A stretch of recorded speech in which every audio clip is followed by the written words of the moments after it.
here's what the mainstream media wrote this morning about that speech last night. New York Times, the duplicity of Donald Trump. Washington Post, here are the words that they used: xenophobic, circus, that describes the atmosphere about which he went to Mexico, a circus atmosphere, they say, and tripe, that's a word of contempt, if you ask me. That's actually the lining of a cow's stomach, for heaven's sake. That's contempt in the extreme. Look who's here, Brent Bozell, Media Research Center. What do you make of all of this? Because it seems like the contempt just overflowed about Trump yesterday, especially the Mexico part.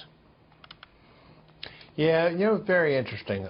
There were 4 stages yesterday. Number one, after the visit, it was kind of an acknowledgement that maybe it was successful, but they attacked the president of Mexico for daring to visit with them. The second thing was, after a week of attacking him for flip-flopping, they're now attacking him for not flip-flopping. Where the substance of it was concerned, you know, the New York Times also called it hollow. I got to tell you, Stuart, in my entire life, I've never heard a more comprehensive plan than this. Agree with it or not. And finally, and predictably, all the networks, ABC, NBC, CBS, CNN, they're all now fixated on the most important question. Did he or didn't he bring up to the president of Mexico paying for the wall? Yes, exactly. They nitpicked because they had to pick on something to make some kind of silly controversy, and who would pay for the wall, that was what they picked on.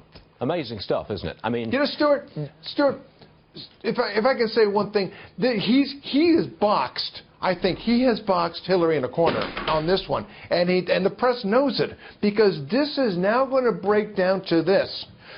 Do you favor following the rule of law, or do you not favor following the rule of law? And that's the distinction between the two.